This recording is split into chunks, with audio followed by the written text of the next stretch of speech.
नीलम Jhelum hydro power project के बारे में आज मैं बात करूंगा। नीलम झेलम हाइड्रो पावर प्रोजेक्ट में जो ख़राबी हुई है उस पर वज़ीर आज़म का आलमी इदारों से इंक्वायरी कराने का हुक्म दिया गया है। ये मेरा ख़्याल है एक अच्छा कदम है।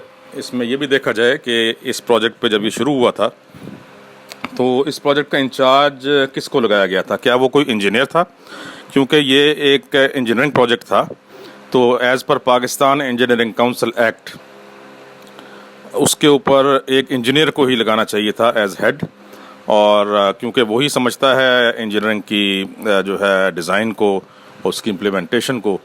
और इस बारे में जब एक पार्लियामेंट का एक्ट मौजूद है तो ये देखा जाए कि लगाया गया था कि नहीं। और दूसरा जो बहुत इंपॉर्टेंट पॉइंट है वो ये है कि सुप्रीम कोर्ट की रूलिंग्स आ चुकी हैं इस बारे में कि किसी भी इंजीनियरिंग डिपार्टमेंट का इंजीनियरिंग प्रोजेक्ट का हेड जो है वो सिर्फ इंजीनियर लगाया जाए। तो जहाँ तक मेरी इतलात हैं कि उसमें इंजीनियर को नहीं लगाया गया था बल्कि एक ब्यूरोक्रेट को लगाया गया था। तो जब इंक्वायरी हो तो ये भी देखा जाए कि क्यों ऐसा इक़दाम किया गया जिसमें कि पाकिस्तान इंजीनियरिंग काउंसिल एक्ट की खिलाफ वर्जी की गई।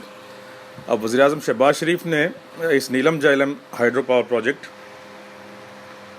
में फ़नी ख़राबी को फौरी तौर पर आलमी इदारों से इंक्वायरी कराने के साथ साथ प्लांट की बहाली का काम भी जल्द अज जल्द मुकम्मल करने का हुक्म दे दिया है।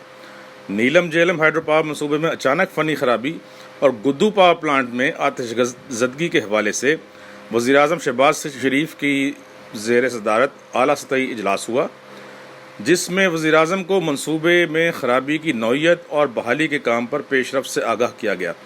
मैं ये भी बता दूं आपको कि आज नेपरा ने इसके ऊपर जो है एक्शन ले लिया है और नेपरा ने कहा है कि नीलम झेलम हाइड्रो पावर प्रोजेक्ट की बंदिश की वजह से रोज़ाना 35 करोड़ रुपए का नुकसान हो रहा है इस कौम को। और जो है उसके बाद गुद्दू में भी जो है वो ख़राबी हुई, उसको जला दिया गया, उसमें आग लग गई और उससे भी नुकसान हुआ। तो इससे ज़्यादा उससे भी नुकसान हो रहा है। तो अब ये है कि नेपरा ने यह भी कहा है कि ये इंक्वायरी होनी चाहिए कि ये किस वजह से ख़राबी पैदा हुई। वज़ीर आज़म को बताया गया है कि नीलम झेलम हाइड्रो पावर प्रोजेक्ट की 3.5 किलोमीटर तवील टेल रेस वाटर टनल की बंदिश के बायस पावर हाउस से बिजली की पैदावार मुतासर हुई। और यूं बदकिस्मती से हालिया शदीद गर्मी के मौसम में कौमी ग्रिड 969 मेगावाट 969 मेगावाट सस्ती और माहौल दोस्त पानी से चलने वाली बिजली से महरूम हो गया, पन बिजली से। वज़ीर आज़म ने वाक़े का सख्त नोटिस लेते हुए मुताल्लिका हुकाम को हिदायत की है कि वो वाक़े की फौरी तौर पर मुस्तनद आलमी इदारों से इंक्वायरी कराने के साथ साथ प्लांट की बहाली का काम जल्द अज जल्द मुकम्मल करें। वज़ीर आज़म ने इस सिलसिले में तमाम दस्तयाब वसाइल बरोए कार लाकर अवाम को जल्द अज जल्द रिलीफ पहुँचाने के अहकामात जारी किए। वज़ीर आज़म ने मज़ीद कहा कि हम तरक्याती कामों में शफाफियत और मयार को यकीनी बनाने के लिए कंपनीज़ की प्री क्वालिफ़िकेशन और third party monitoring and evaluation का मौसर निज़ाम ला रहे हैं। मेरा ख्याल एक अच्छा कदम है।